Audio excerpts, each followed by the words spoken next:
दी छोड़ सतगुरु रामपाल जी परमेश्वर जी की जय हो।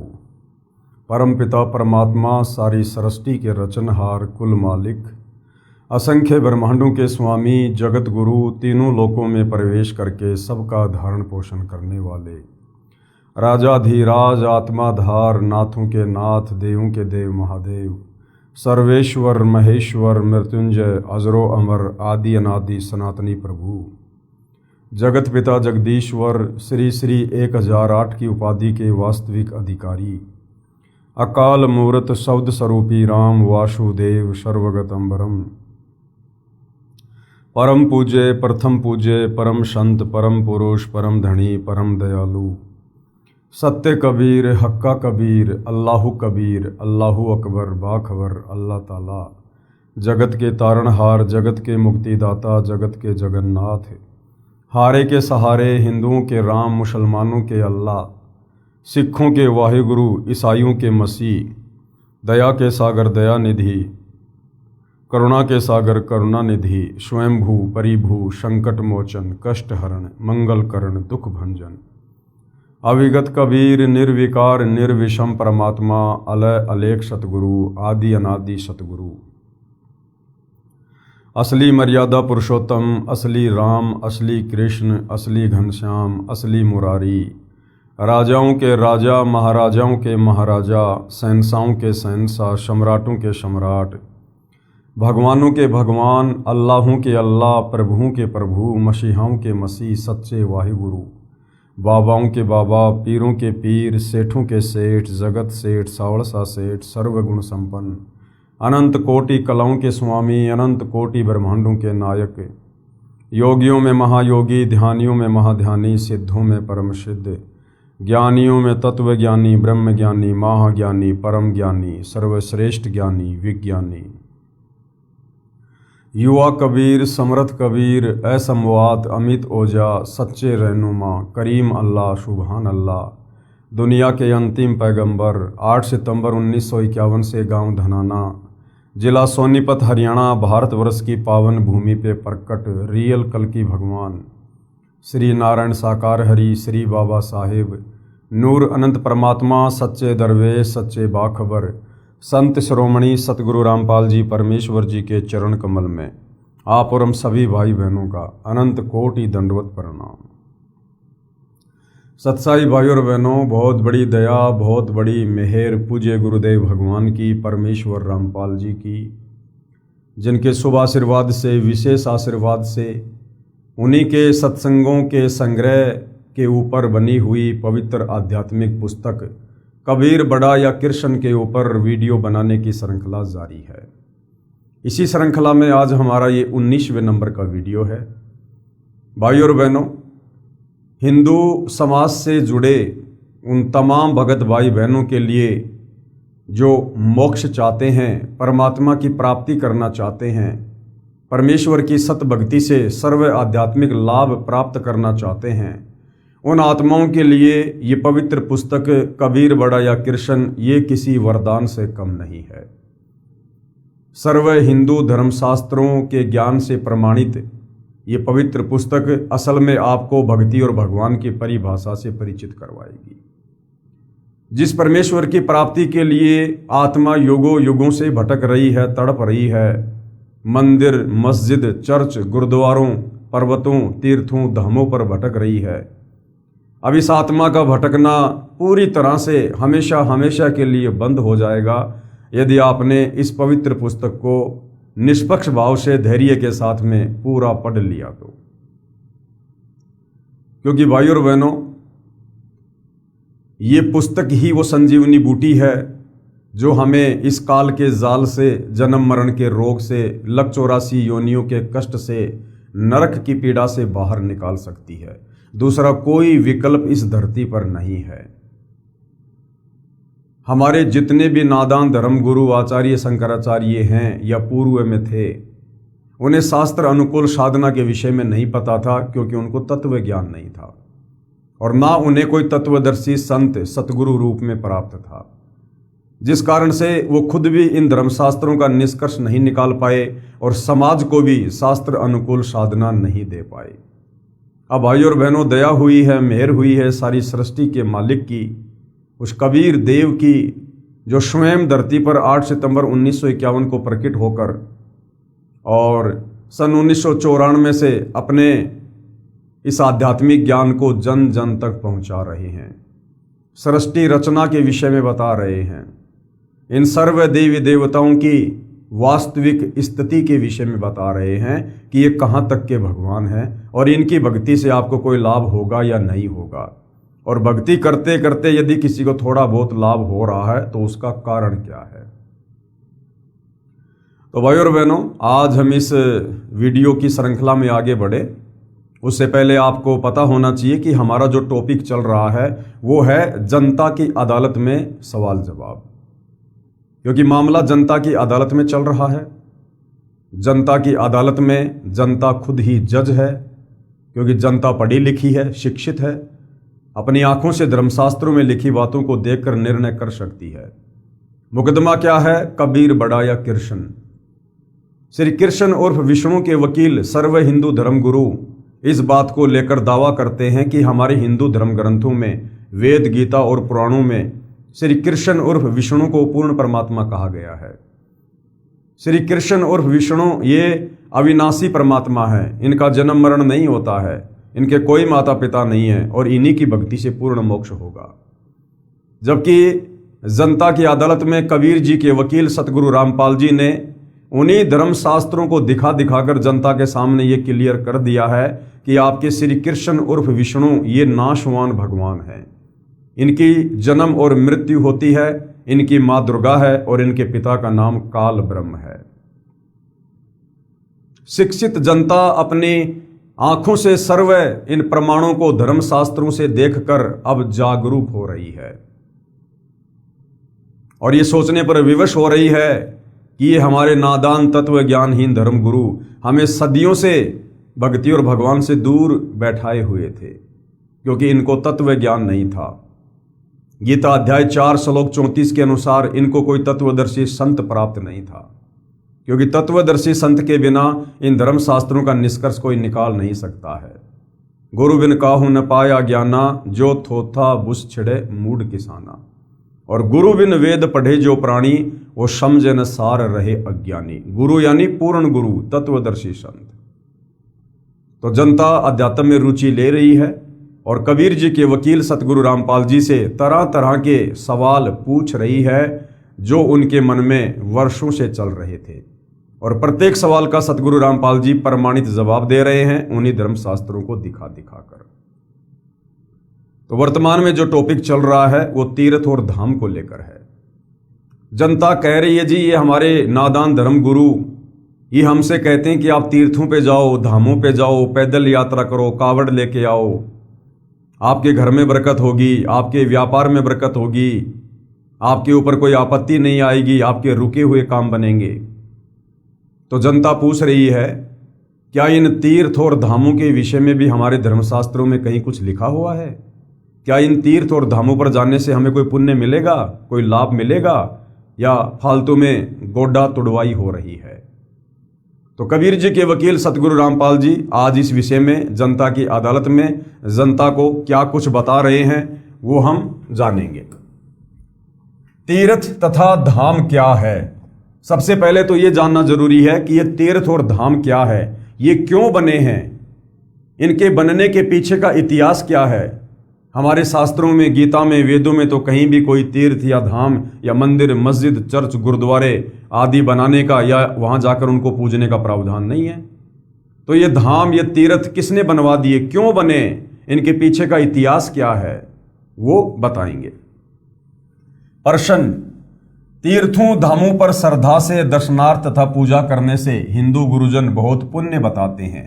ये साधना लाभदायक है या नहीं? कृपया शास्त्रों के अनुसार बताओ। जनता कह रही है जी हमारे धर्मगुरु कहते हैं कि तीर्थों पर जाने से, धामों पर जाने से, वहां जाकर दान पुण्य करने से, नहाने से बड़ा पुण्य होता है। तो आप बताओ महाराज जी, क्या हमारे धर्मशास्त्रों में ऐसा लिखा है कि हमें धाम पर जाना चाहिए, तीर्थों पे जाना चाहिए, वहां जाने से कोई पुण्य होता है या नहीं होता है? तो कबीर जी के वकील सतगुरु रामपाल जी भोली भाली जनता का ज्ञान आधार से किस प्रकार से समाधान कर रहे हैं। उत्तर, तीर्थ या धाम वे पवित्र स्थान हैं जहां पर या तो किसी महापुरुष का जन्म हुआ था या निर्वाण कहते हैं, वो जिस लोक से आया था उस लोक में चला गया, या जिस लोक को जाने के लिए भक्ति कर रहा था फिर शरीर छोड़ने के बाद उस लोक में चले जाना, उसको कहते हैं निर्वाण, यानी मृत्यु हो जाना, मृत्यु के बाद। तीर्थ या धाम वे पवित्र स्थान हैं जहां पर या तो किसी महापुरुष का जन्म हुआ था या निर्वाण अर्थात मृत्यु हुई थी, परलोकवास हुआ था, या किसी भगत ने साधना की थी, या कोई अन्य ऋषि या देवी देव की कथा से जुड़ी यादगारें हैं। विचार करें, पवित्र तीर्थ तथा पवित्र धाम तो यादगारें हैं कि यहां पर ऐसी घटना घटी थी ताकि उनका प्रमाण बना रहे। उदाहरण दिया है, जैसे अमरनाथ धाम है। अब अमरनाथ धाम पर विशेषकर हिंदू समाज से जुड़े श्रद्धालु बहुत संख्या में जाते हैं, लेकिन अमरनाथ धाम क्या है, वो क्यों बना था, वहां जाने से कोई लाभ है या नहीं है, ये किसी हिंदू को नहीं पता है, और नहीं पता है इसीलिए अपने घुटने तुड़वा रहे हैं, और आते जाते समय ना जाने सैकड़ों लोग अकाल मृत्यु को प्राप्त हो जाते हैं। तो सबसे पहले ये जानना जरूरी है कि अमरनाथ धाम क्या है, क्यों बना है। जैसे अमरनाथ धाम है, उसकी कथा का सभी हिंदुओं को ज्ञान है कि उस एकांत स्थान पर श्री शिव जी ने अपनी पत्नी पार्वती जी को नाम दीक्षा दी थी, जिसका देवी जी जाप कर रही है, जिस मंत्र की साधना के प्रभाव से उनको अमरत्व प्राप्त हुआ। वर्तमान में वह एक यादगार के अतिरिक्त कुछ भी नहीं है। वह प्रमाण है कि यहां पर वास्तव में देवी जी को श्री शिव भगवान ने अमर होने का मंत्र दिया था, यानी त्रिलोकीनाथ एक तमोगुण विभाग के मंत्री, इस काललोक के अनुसार भगवान शंकर ने अपनी पत्नी पार्वती को अमर मंत्र दिया था, जिससे पार्वती उस समय तक अमर हो गई, यानी उसकी आयु इतनी लंबी हो गई कि जब तक उसका पति शंकर नहीं मरेगा तब तक उसकी भी मृत्यु नहीं होगी। तो जिस स्थान पर शंकर जी ने अपनी पत्नी पार्वती को मंत्र दिए थे, अमर मंत्र दिए थे, उस स्थान को अमरनाथ कहते हैं। अब भैया ना तो वहां शंकर जी है, ना वहां पे पार्वती जी है, और वहां जाने से श्रद्धालुओं को क्या फायदा। जिस प्रकार कोई हलवाई है, उसने भट्ठी बनाई, खीर पूड़ी हलवा बनाया, सभी लोगों के साथ मिलके खाया, और अगले दिन वो आगे को चल दिया। अब कोई नादान कहे चलो मैं तुम्हें वो जगह दिखा के लाता हूं जहां पर हलवाई ने खीर बनाई थी, पकोड़े बनाए थे, रायता बनाया था, दलिया बनाया था, और भट्ठी के चारों तरफ चक्कर कटवा कर वापस घर ले आता है। बता क्या मिला उनको? ना वो हलवाई मिला वहां पर जो हलवाई उनको हलवा बनाने की विधि बताए, ना वहां कोई हलवा मिला, ना कोई पूड़ी मिली, केवल भट्ठी मिली और राख मिली। उसको देख कर आने से क्या फायदा। तो वर्तमान में इन तीर्थों पर, इन धामों पर जाने से किसी प्रकार का साधक को कोई लाभ, कोई फायदा नहीं है। वह प्रमाण है कि यहां पर वास्तव में श्री देवी जी को यानी पार्वती जी को श्री शिव भगवान ने अमर होने का मंत्र दिया था। यदि किसी को विश्वास नहीं हो रहा हो तो वहां जाकर देखकर अपना भ्रम मिटा सकता है, इसलिए यादगार बनी है। परंतु कोई ये कहे कि उस स्थान के दर्शन करने तथा वहां दान धर्म करने से मुक्ति मिलेगी या भक्ति लाभ होगा, ऐसा कुछ नहीं है। रही बात दान धर्म करने की, आप कहीं पर भी धर्म का कार्य करो, आपको उसका फल मिलेगा, क्योंकि वह आपको शुभ कर्मों में परमात्मा उसी समय लिख देता है। जैसे कोई व्यक्ति एकांत स्थान पर कोई हत्या या अन्य अपराध करता है तो उसके अशुभ कर्मों में लिखा जाता है, उसका फल अवश्य मिलता है। इसलिए पुण्य का कार्य कहीं पर भी करो, उसका फल तो मिलेगा। पुण्य करने के लिए दूर स्थान यानी तीर्थ पर जाना बुद्धिमता नहीं है। यही प्रश्न एक समय जिंदा साधु के रूप में मथुरा में प्रकट परमेश्वर कबीर जी से एक तीर्थ यात्री श्री धर्मदास सेठ द्वारा किया गया था। जो मथुरा में तीर्थ पर स्नानार्थ तथा दान धर्म करने के लिए अपने गुरु रूपदास वैष्णव के बताए भक्ति कर्म को करने बांधवगढ़ नामक नगर जो मध्य प्रदेश में है वहां से आया था।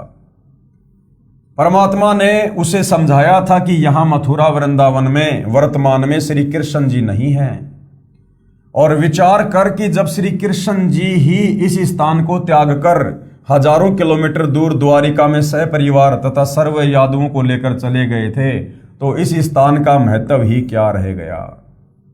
उस मथुरा से श्री कृष्ण जी द्वापर युग में काल्यावन, शिशुपाल आदि आदि के अत्याचारों से परेशान होकर और द्वारिका चले गए थे अपने सर्व संबंधियों को, रिश्तेदारों को, सबको लेकर। तो जिस स्थान को द्वापर युग में ही दुखी होकर श्री कृष्ण जी ने त्याग दिया था, अब उस मथुरा में जाकर मिट्टी में लौटकर गोवर्धन की परिक्रमा करके या वहां पर तालाब में नहाकर भला हमें क्या मिलेगा। यह तो एक यादगार है कि कभी श्री कृष्ण जी ने कुछ समय यहां बिताया था, कंस, केसी तथा चाणूर अन्यायियों को मारा था। परमात्मा ने कहा कि हे धर्मदास, आप गीता शास्त्र को साथ लिए हो, इसका रोजाना पाठ भी करते हो, इसमें कहीं वर्णन है कि तीर्थ जाया कर अर्जुन बेड़ा पार हो जाएगा? क्या तेरी गीता में कहीं लिखा है कि अर्जुन तू तीर्थ पे जाया कर, धाम पे जाया कर, अमरनाथ जाया कर, जगन्नाथ जाया कर, तेरा बेड़ा पार हो जाएगा? भाई, हम हिंदू गीता जी को सर्वश्रेष्ठ ग्रंथ मानते हैं कि गीता जी में भक्ति और भगवान के विषय में जो बात लिखी वो पूर्ण सत्य है और उसी अनुसार साधना करने से हमारा बेड़ा पार होगा। तो क्या पवित्र गीता जी में ये बातें लिखी हैं तीर्थों पर जाने की, धामों पर जाने की? बिल्कुल भी नहीं लिखी है। गीता अध्याय 4 श्लोक 34 में साफ साफ आदेश है कि अर्जुन, अगर तुझे पूर्ण मोक्ष चाहिए, मुक्ति चाहिए, भक्ति का लाभ चाहिए, परमात्मा प्राप्ति करनी है, तो भाई किसी तत्वदर्शी संत की खोज कर, उस तत्वदर्शी संत के बताए अनुसार भक्ति साधना करने से तेरा बेड़ा पार होगा। अब वो तत्वदर्शी संत कौन है, कैसा है, उसकी क्या पहचान है, इसके लिए गीता अध्याय 15 श्लोक नंबर 1 से 4 में बताया है कि जो उल्टे लटके हुए संसार रूपी वृक्ष के सभी विभागों को वेद विद बता दे, वो तत्वदर्शी संत होगा। तो आज इस पृथ्वी पर वो तत्वदर्शी संत सतगुरु रामपाल जी हैं। यानी सतगुरु रामपाल जी के सत्संग सुनकर, फिर उनसे उपदेश प्राप्त करके और मर्यादा में रहकर भक्ति करने से हमें यहाँ के भी सर्व भौतिक लाभ प्राप्त होंगे और शरीर छोड़ने के बाद हम परम गति को प्राप्त होंगे। हम सचखंड जाएंगे, सतलोक जाएंगे, सदा सदा के लिए काल के जन्म और मरण के झंझट से मुक्त हो जाएंगे। धर्मदास जी ने कहा, नहीं प्रभु, गीता जी में तो ऐसा नहीं लिखा। गीता में कहीं पर भी भगवान का आदेश ऐसा नहीं लिखा है। परमेश्वर जी ने कहा, यानी कबीर परमात्मा ने कहा कि गीता अध्याय 16 श्लोक 23 को पढ़, उसके अनुसार तो यह तीर्थ यात्रा शास्त्र में वर्णित न होने से व्यर्थ है। गीता अध्याय 16 श्लोक 23 कि शास्त्र विधि को त्याग कर जो मनमाना आचरण करते हैं उसको ना कोई लाभ होता है, ना परम गति होती है, ना सिद्धि को प्राप्त होता है। तो ये तीर्थों पर जाना, धामों पर जाना, ये मनमाना आचरण है, हमारे किसी भी धर्मशास्त्र में नहीं लिखा है। यदि आपके तत्व ज्ञानहीन गुरुओं की माने कि तीर्थ पर जाने से पुण्य लगता है, फिर पुण्य तो एक लगा और पाप लगे करोड़ों अरबों खरबों। भाई मान लो अगर नादान गुरु कह रहे हैं कि तीर्थों पर जाओ, धाम पर जाओ, पैदल यात्रा करो, सैकड़ों किलोमीटर तुम्हें पुण्य मिलेंगे, तो उस तीर्थ पर जाने का पुण्य तो हुआ एक, लेकिन वहां तक जाने में आपने अरबों खरबों जीव मार दिए अपनी गाड़ी के पहियों के नीचे, अपने पैरों के नीचे। उस धाम पर, उस तीर्थ पर जिस जल में नहाते हो उसमें कितने सूक्ष्म जीव होते हैं, रगड़ रगड़ कर नहाते हो, आपने कितने जीव मार दिए।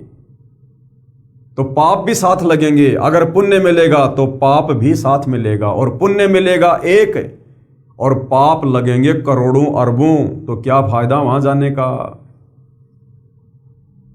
यदि आपके तत्व ज्ञानहीन गुरुओं की माने कि तीर्थ पर जाने से पुण्य लगता है, फिर पुण्य तो एक लगा और पाप लगे करोड़ों अरबों खरबों। ये सुनकर सेठ धर्मदास अंधश्रद्धा भक्ति करने वाला कांप गया और उसका गला सूख गया। बोला कि हे जिंदा, इतने पाप कैसे लगे, कृपया मुझे समझाओ कि तीर्थों पर जाने से मुझे इतने पाप कैसे लगेंगे, अरबों खरबों, मुझे बताओ। तो कबीर परमेश्वर जी जो उस समय जिंदा बाबा के रूप में थे, उन्होंने क्या बताया। परमेश्वर कबीर जी जिंदा वेशधारी प्रभु ने समाधान इस प्रकार किया। कहा कि हे धर्मदास, आप बांधवगढ़ से मथुरा नगरी में वृंदावन में आए हो, और बांधवगढ़ यहाँ से लगभग 250 कोस यानी लगभग 750 किलोमीटर है। वहां से यहां तक पैरों चलकर आने से आपके द्वारा अनेकों जीव हिंसा हो गई। आपने इस मथुरा तीर्थ के जल में स्नान किया, करोड़ों सूक्ष्म जीव भी तीर्थ के जल में थे जो आपके स्नान करने से रगड़ लगने से मारे गए, तथा आप जी ने भोजन बनाने से पहले जो चौका, गारा तथा गाय के गोबर से लीपा, उसमें उसी जल का प्रयोग किया, तथा पृथ्वी पर उपस्थित जीव चौका लीपते समय करोड़ों जीव मारे गए। ये सब पाप आपको लगे, क्योंकि यहाँ के भगवान का विधान है, 21 ब्रह्मांड का ये नियम है कि जब तक आपको तत्वदर्शी संत नहीं मिलेगा तब तक आप जैसा भी कर्म यहाँ करोगे, पाप और पुण्य दोनों बराबर लगेंगे और भोगने पड़ेंगे। आप बताओ कि आप लाभ का सौदा कर रहे हो या घाटे का। धर्मदास जी के मुख से कोई बात नहीं निकली, उत्तर नहीं आया, क्योंकि वह भय के कारण स्तब्ध हो गया था। कुछ क्षण के पश्चात परमात्मा जिंदा वेशधारी के चरणों में गिर गया तथा यथार्थ शास्त्रोक्त भक्ति बताने की याचना की। धर्मदास ने कहा कि हे परमेश्वर, फिर मुझे वो शास्त्र अनुकूल सत भक्ति बताओ जिस भक्ति को करने से मैं पाप करने से बच जाऊं और मैं पुण्य प्राप्त करूं, मेरी आत्मा का कल्याण हो जाए। परमात्मा कबीर जी ने शास्त्रों में वर्णित साधना करने को बताई कि भाई जो गीता जी और वेदों में लिखी है ना, वो साधना कर धर्मदास, तथा अन्य सब आन उपासना यानी देवी देवताओं की पूजा, तीर्थों पर जाना, धामों पे जाना, इसको आन उपासना कहते हैं, यानी पाखंड पूजा त्यागने को कहा। धर्मदास जी विवेकी थे, वो पढ़ा लिखा था, ढेर सारे प्रश्न उत्तर करके समझ गए, अपने कल्याण का मार्ग जान लिया और अपनी पत्नी को समझाकर सतगुरु कबीर जी से दीक्षा दिलाकर अपना तथा अपने परिवार को शास्त्रोक्त साधना पर लगाया, यानी शास्त्र अनुकूल साधना, गीता जी के अनुसार जो साधना है उस साधना पर लगाया, भक्ति का पूर्ण लाभ प्राप्त किया। धर्मदास जी को कबीर परमेश्वर जी एक साधु यानी जिंदा बाबा के वेश में मिले थे। कहाँ? जब धर्मदास जी बांधवगढ़ से मथुरा गए हुए थे तो वहां कबीर परमात्मा मुसलमान धर्म में जो जिंदा बाबा होते हैं उस वेशभूषा में मिले थे, जो तीर्थों पर भ्रमण कर रहा था तथा सब देवी देवताओं की पूजा किया करता था। कौन? धर्मदास। उसे परमेश्वर जी ने समझाया कि हे धर्मदास, तेरी साधना गलत है। धर्मदास जी ने अनेकों शंकाओं का समाधान जाना, उनमें से एक यह भी थी। अब धर्मदास जी अध्यात्म में रुचि लेते हुए और कबीर परमेश्वर जी से, जो कि जिंदा बाबा के रूप में थे, उनसे सवाल जवाब करने लगे कि मैं जो कर रहा हूं, यदि वो शास्त्र विरुद्ध साधना है तो फिर शास्त्र अनुकूल साधना क्या है। और धर्मदास जी के मन में जो जो शंका उत्पन्न हो रही थी, उन सब के सवाल उन्होंने जानने शुरू किए। धर्मदास ने कहा, वैष्णव देवी, नैना देवी, ज्वाला देवी तथा अन्नपूर्णा देवी के मंदिरों की स्थापना कैसे हुई, जहां पर हिंदू समाज विशेषकर पुण्य प्राप्ति के लिए जाता है। प्रश्न, वैष्णो देवी, नैना देवी, ज्वाला देवी तथा अन्नपूर्णा देवी आदि पवित्र स्थानों पर अनेकों हिंदू जाते हैं, क्या वहां जाने से भी भक्ति लाभ नहीं है? तो कबीर परमेश्वर जी ने जिंदा बाबा के रूप में क्या समाधान किया? उत्तर, कबीर जी जिंदा महात्मा का, हे धर्मदास, अभी बताया था कि तीर्थों धामों पर जाने से क्या लाभ क्या हानि होती है, फिर भी सुन। पूरा हिंदू समाज जानता है कि यह पवित्र धर्म स्थान कैसे बने। आप अनजान मत बनो। जिस समय दक्ष पुत्री सती जी अपने पति श्री शिव जी से रूठकर पिता दक्ष जी के पास अपने घर आई तो राजा दक्ष ने सती जी का अनादर किया। राजा दक्ष जो पार्वती जी का, सती जी का पिता था, और दक्ष की जो पुत्री थी उसने लव मैरिज की थी श्री शंकर जी के साथ में। दक्ष ने मना किया कि बेटी मैं तेरी शादी शंकर के साथ नहीं करना चाहता। वो पहाड़ों पर रहता है, राख लगाए रहता है, नाता भी नहीं है, उसके गले में सरफ वगैरह पड़े रहते हैं। मैंने अपनी बेइज्जती नहीं करवानी है तेरी शादी शंकर के साथ करके। लेकिन उनका कोई पूर्व जन्म का संस्कार ऐसा था जिसके चलते सती ने अपने पिता राजा दक्ष की बात नहीं मानी और शंकर जी के साथ में लव मैरिज की। इस बात से दक्ष नाराज हो गया और वो सती को महत्व नहीं दिया करता था, उसका आदर सत्कार नहीं किया करता था। एक समय राजा दक्ष ने अपने घर पर कोई हवन यज्ञ किया था और उधर किसी बात को लेकर शंकर और पार्वती के बीच में थोड़ी नाराजगी हो गई, जिस कारण से पार्वती जी ने सोचा कि मैं कुछ दिनों के लिए अपने पिता राजा दक्ष के यहाँ पर होकर आ जाती हूँ, तब तक शंकर जी का हो सकता है गुस्सा ठंडा हो जाए। ये सोचकर वो अपने पिता दक्ष के घर गई। उस समय वहाँ पर हवन चल रहा था और जब सती ने पूछा कि पिताजी आपने मेरी सभी बहनों के उन पतियों का यहाँ पर भाग निकाल रखा है, लेकिन आपने मेरा और आपने अपने दामाद शंकर का कोई भाग नहीं निकाल रखा। तो दक्ष ने कहा कि भाग तो बहुत दूर की बात है, तू पहले ये बता तू आई क्यों है, तेरे को बुलाया किसने।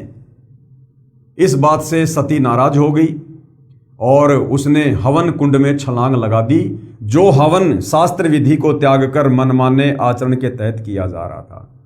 क्योंकि हमारे शास्त्रों में हवन यज्ञ करने का विधान अलग है। एक रुई की बत्ती बनाइए और एक दीपक में देसी घी गाय या भैंस का, और उससे हवन यज्ञ करने का प्रावधान है, जिससे कार्बन डाइऑक्साइड भी बहुत कम होती है और हमें उस हवन का संपूर्ण लाभ मिलता है। लेकिन राजा दक्ष के वहां पर शास्त्र विधि को त्याग कर मनमाने आचरण के तहत हवन यज्ञ हो रहा था। बहुत बड़ा एक गड्ढा खोदा गया, उसमें लकड़ियां रखी गई, ऊपर से घी के पीपे डाले जा रहे थे, जिस कारण से पार्वती को मौका मिल गया उस हवन कुंड में छलांग लगाने का। यदि उस समय वहां पर शास्त्र अनुकूल हवन यज्ञ किया जाता तो ऐसी अनहोनी, ऐसी दुर्घटना घटित नहीं होती। तो पार्वती ने यानी सती ने हवन कुंड में छलांग लगा दी और वो जलकर खत्म हो गई। उसके बाद शंकर जी को इस बात का पता चला तो वो नाराज हो गए और उसके बाद उन्होंने अपना एक बाल तोड़कर जटा का उससे एक वीरभद्र उत्पन्न किया। वीरभद्र को सेना सहित भेजा, उसने सर्व सेना को नष्ट किया। राजा दक्ष का भी उसने जो है गर्दन काट दी। बाद में एक बकरे की गर्दन उसको लगाई गई, ये सभी हम लोग जानते हैं। तो कहने का मतलब है जब भगवान शंकर को इस बात का पता चला तो वो यज्ञ स्थल पर आए और सती का जो अध जला शरीर था, केवल कंकाल कंकाल शेष रह गया था, उसको अपने सीने से लगाकर 10,000 वर्ष तक पागलों की तरह भटकते रहे मोह माया में। अंत में कबीर परमेश्वर जी ने श्री विष्णु जी का रूप बनाकर और उस कंकाल के अपने सुदर्शन चक्र से उसके टुकड़े किए और जहां जहां उस कंकाल के टुकड़े गिरे, जिस जिस अंग के, उस आधार से वहां पर इन तीर्थों की स्थापना हुई। पूरा हिंदू समाज जानता है कि यह पवित्र धर्म स्थान कैसे बने। आप अनजान मत बनो। जिस समय दक्ष पुत्री सती जी अपने पति श्री शिव जी से रूठकर पिता दक्ष जी के पास अपने घर आई, राजा दक्ष ने सती जी का अनादर किया। राजा दक्ष उस समय यज्ञ कर रहे थे, बहुत बड़े हवन कुंड में हवन चल रहा था। सती जी अपने पिता की बातों का दुख मानकर हवन कुंड की अग्नि में गिरकर जल मरी। भगवान शिव को पता चला तो उन्होंने उसके बचे हुए नर कंकाल को उठाया तथा पत्नी के वियोग में उसे उठाए फिरते रहे। पत्नी के मोहवश महादुखी थे। आपके पुराण में लिखा है कि 10,000 वर्षों तक सती पार्वती जी के कंकाल को लिए घूमते रहे। फिर श्री विष्णु जी ने सुदर्शन चक्र से, यानी विष्णु रूप में कबीर परमेश्वर जी ने सुदर्शन चक्र से उस कंकाल यानी अस्थि पिंजर के टुकड़े टुकड़े कर दिए। उस समय श्री शिव जी का मोह भंग हुआ। सती जी के शरीर के भाग कहीं कहीं गिरे। कहाँ कहाँ गिरे और कौन कौन से धाम बन गए? फिर वैष्णो देवी मंदिर की स्थापना, जहां पर देवी जी का धड़ वाला भाग गिरा वहां पर यादगार बनाए रखने के लिए श्रद्धालुओं ने धड़ को श्रद्धा के साथ पृथ्वी में दफनाकर उसके ऊपर एक छोटी सी मंदिर नुमा यादगार बना दी। बाद में समय अनुसार इसका विस्तार होता रहा, यानी बहुत बड़ा मंदिर फिर वहां लोगों ने बना दिया। इस यादगार को देखने वो और वहां पर पूजा करने जाने से कोई पुण्य नहीं है। अब बताओ, वो तो सती का धड़ है, धड़, वो जो कंकाल था जो सुदर्शन चक्र से जिसके टुकड़े किए गए थे, तो जहां पर सती जी का वो धड़ गिरा था वो जगह यादगार के रूप में बनाए रखने के लिए कि भाई ऐसी ऐसी घटना घटी थी, लोग कल को इन बातों को झूठा ना समझें, तो वो यादगार बनाए रखने के लिए वहां पर किसी ने मंदिर बना दिया। समय अनुसार आगे चल के वहां पर बहुत बड़ा आज मंदिर बना हुआ है और इन नादान धर्मगुरुओं के बहकावे में आकर दुनिया वहां पर शास्त्र विरुद्ध साधना करने के लिए जाती है, जिसके चलते उनको कोई लाभ नहीं है। तो इस प्रकार वैष्णो देवी मंदिर की स्थापना हुई है। जो आने जाने में जीव हिंसा होती है, नैना देवी के मंदिर की स्थापना कैसे हुई? जिस स्थान पर सती पार्वती जी की आंखों वाला शरीर का भाग गिरा, वहां पर उसी प्रकार जमीन में दफनाकर मंदिर बना दिया ताकि घटना का प्रमाण रहे, कोई पुराण कथा को गलत ना बताए। तो जहां पर सती जी के नयन गिरे, जहां पर उनकी आंखों वाला हिस्सा गिरा, वहां पर लोगों ने नैना देवी मंदिर बना दिया। और ज्वाला देवी मंदिर की स्थापना कैसे हुई? जिस स्थान पर कांगड़ा जिले हिमाचल प्रदेश में देवी जी की अधजली जीभ वाला भाग गिरा, उसको श्रद्धा से उस स्थान पर पृथ्वी में उस जीभ को श्रद्धा से दबाकर यादगार रूप में छोटा सा मंदिर बना दिया और बाद में बहुत बड़ा मंदिर बनाया गया, वह ज्वाला देवी जी का मंदिर है। अब ये अन्नपूर्णा देवी मंदिर की स्थापना कैसे हुई? जिस स्थान पर सती पार्वती जी के शरीर का नाभि वाला भाग गिरा, उसको श्रद्धा से पृथ्वी में दबाकर उसके ऊपर यादगार रूप में छोटा सा मंदिर बना दिया। बाद में उसका बहुत विस्तार किया गया और शास्त्र विरुद्ध साधना शुरू कर दी गई, यानी वेद और गीता के अनुसार फिर उन मंदिरों की साधना शुरू हो गई। ये सब प्रमाण रूप हैं, ये केवल यादगार हैं कि ऐसी घटना घटी थी, ताकि कोई इन पुराणों को झुठला ना दे जो कथा इन पुराणों में लिखी हुई है। परंतु वहां जाने का, दान पुण्य करने का, नहाने धोने का किसी प्रकार का कोई लाभ नहीं है सिवाय पाप कमाने के। अब गुरुदेव क्या कह रहे हैं? विचार करो, ऐसे स्थानों पर भक्ति व पूजा तथा पुण्य प्राप्त करने के लिए जाना शास्त्र विरुद्ध होने से हानिकारक है, इसलिए ये व्यर्थ है। अब वहां आने जाने में प्रतिवर्ष सैकड़ों की संख्या में श्रद्धालु अकाल मृत्यु को प्राप्त हो जाते हैं। अगर वहां पर भगवान बैठा है, परमात्मा बैठा है, तो क्या परमात्मा को पता ही नहीं कि मेरा भगत क्यों आ रहा है?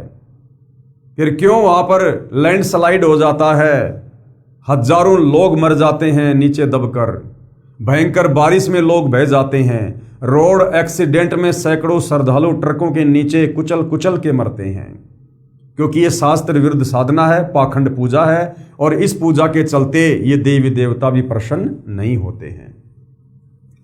यदि किसी को पुराणों में लिखी घटना पर विश्वास ना हो तो देखने जाओ तो जाओ, लेकिन पुण्य के स्थान पर जीव हिंसा का पाप ही प्राप्त होगा। जो आने जाने के दौरान पैरों या गाड़ी घोड़ों के नीचे दबकर मरेंगे। इसी प्रकार अन्य दर्शनीय स्थलों आदि जैसे बद्रीनाथ, केदारनाथ, जगन्नाथपुरी, द्वारकापुरी आदि आदि पर किसी आध्यात्मिक लाभ के लिए जाना अंधश्रद्धा भक्ति के अतिरिक्त कुछ भी नहीं है। ये वृंदावन है, मथुरा है, ये जितने भी धाम हैं, तीर्थ हैं, मंदिर हैं, इनमें जाने के लिए हमारे किसी भी धर्म ग्रंथ में कोई आदेश नहीं है और ना इस प्रकार की पाखंड पूजा का कहीं कोई प्रावधान है। केदारनाथ मंदिर भारत में तथा पशुपति मंदिर नेपाल में कैसे बना? देखिएगा भाइयों और बहनों, केदारनाथ मंदिर भारत में तथा पशुपति मंदिर नेपाल में कैसे बना? जब तक भाइयों और बहनों हमें इन धाम और तीर्थों की स्थापना के विषय में जानकारी नहीं होगी, तो भला हम इस पाखंड पूजा से, शास्त्र विरुद्ध साधना से पीछे कैसे हटेंगे? केदार का अर्थ होता है दलदल। देखिएगा, महाभारत में कथा है कि पांचों पांडव युधिष्ठिर, अर्जुन, भीम, नकुल और सहदेव जीवन के अंतिम समय में हिमालय पर्वत पर तप कर रहे थे, जबकि तप करने का हमारी गीता जी में किसी प्रकार का कोई प्रावधान नहीं है। बहुत सारे भाई बहन कह देते हैं कि गीता जी का ज्ञान श्री कृष्ण जी ने दिया, जबकि गीता जी में तो तप करने वालों को, ये खुद गीता ज्ञानदाता कह रहा है कि मैं उनको बहुत ही नीच योनियों में ठोकूंगा, उनको सीधा नरक में ठोकूंगा जो तप करते हैं। और श्री कृष्ण जी ने खुद पांचों पांडवों को जीवन के अंतिम समय में हिमालय में जाकर तप करके शरीर को नष्ट करने का आदेश दिया। अगर गीता जी का ज्ञान श्री कृष्ण जी ने बोला होता तो फिर ये दोगली बातें कैसे? गीता जी में तो तप करने वालों को मूर्ख कहा है, और उधर खुद श्री कृष्ण जी पांचों पांडवों को तप करने का आदेश दे रहे हैं।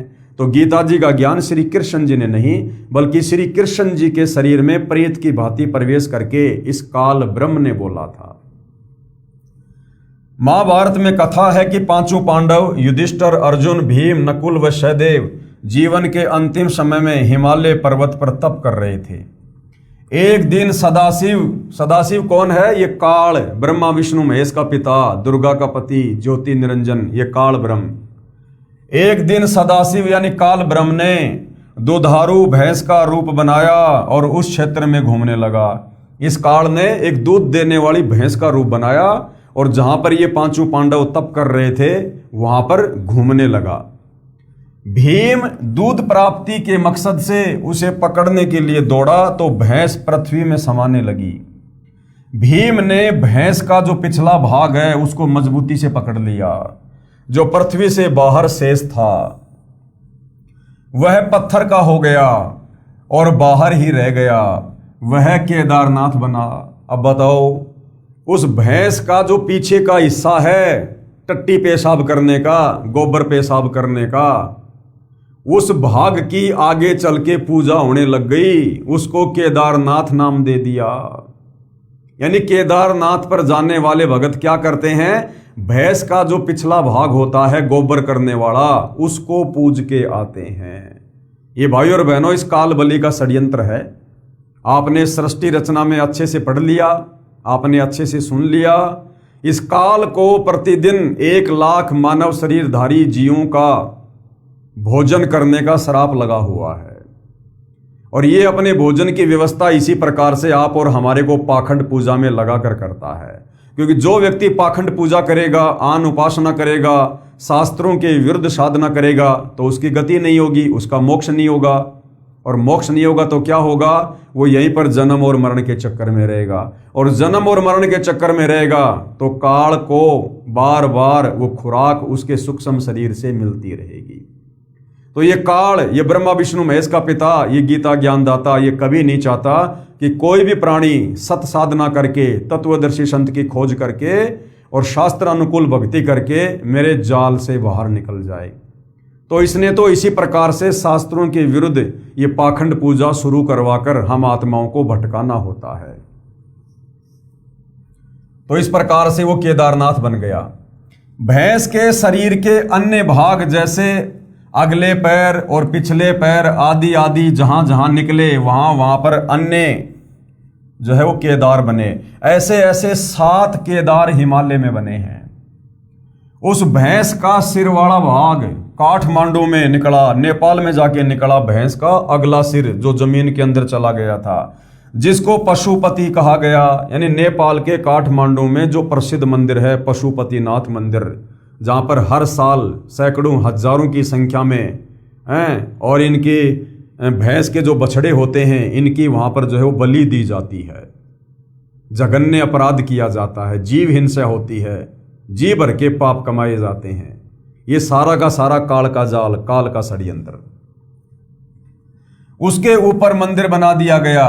उस भैंस के पिछले भाग पर तथा अन्य अंग जहां जहां निकले उनको केदार नाम देकर यादगार बनाई गई थी कि यह पौराणिक घटना सत्य है, ये साक्षी है। सब मंदिर किसी न किसी कथा के साक्षी हैं, परंतु पूजा करना गलत है, व्यर्थ है। शास्त्र विधि को त्याग के मनमाना आचरण है। लगभग 100 वर्ष पहले केदारनाथ पर अधिक वर्षा के कारण दलदल अधिक हो गई थी। लगभग 60 वर्ष तक वहां कोई पूजा आरती नहीं की गई। न कोई दर्शन करने गया था। बाद में 30-40 वर्ष से दोबारा दर्शनार्थी जाने लगे। सन 2012 में क्या घटना घटी वहां पर केदारनाथ में? केदारनाथ धाम के दर्शनार्थ व पूजार्थ गए लाखों व्यक्ति बाढ़ में बह गए। उस केदारनाथ के दर्शन करने के लिए 2012 में जो श्रद्धालु गए थे, तो वहां पर उस समय ऐसी भयंकर बाढ़ आई, लाखों व्यक्ति उस बाढ़ के पानी में बह गए, लाखों व्यक्ति। अब बताओ, वहां भगवान बैठा हुआ था भाई। ये पाखंड पूजा है, शास्त्र विधि को त्याग के मनमाना आचरण है। परिवार के परिवार अंधश्रद्धा भक्ति करने वाले मारे गए। यदि ये साधना पवित्र गीता में वर्णित होती तो वहां जाने वाले श्रद्धालु मर भी जाते तो भी पुण्यों के साथ परमात्मा के दरबार जाते, परंतु शास्त्र विरुद्ध भक्ति करते हुए ऐसे मरते हैं तो व्यर्थ जीवन गया, सीधा पशु योनि में जाते हैं, लक 84 में जाते हैं।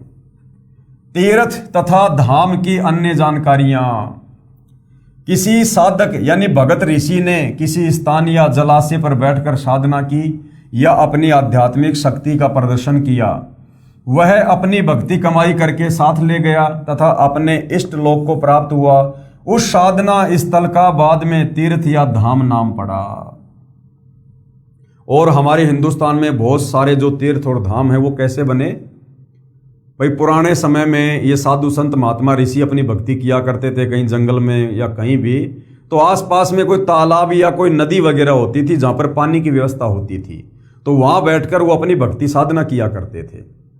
और उनके शरीर छोड़ने के बाद उनके शरीर को वहां पर दफना दिया गया या उसको जमीन में दबा दिया गया और उसके ऊपर एक मंडी बना दी गई, एक छोटी सी यादगार बना दी गई। और समय अनुसार फिर भाई उनके जो परिवार वाले थे या उनके जो फॉलोवर थे, उन लोगों ने फिर वहां पर धीरे धीरे बहुत बड़ा कोई मंदिर वगैरह बना दिया और आगे चलकर काल प्रेरणा से वो धाम बन गया, तीर्थ बन गया। लोग वहां जाने लगे, आने लगे, वहां रहने वाले लोगों को दान धर्म मिलने लगा, चंदा मिलने लगा, जिस कारण से आगे चलकर वो उस मंदिर का विस्तार करते चले गए और इस प्रकार से ये पाखंड पूजा तीर्थ और धाम के रूप में शुरू हो गई। अब कोई उस स्थान को देखने जाए कि यहाँ कोई साधक रहा करता था, उसने बहुतों का कल्याण किया, अब न तो वहां वो संत है जो उपदेश दे, वह तो अपनी कमाई करके चला गया जहां भी उसने जाना था।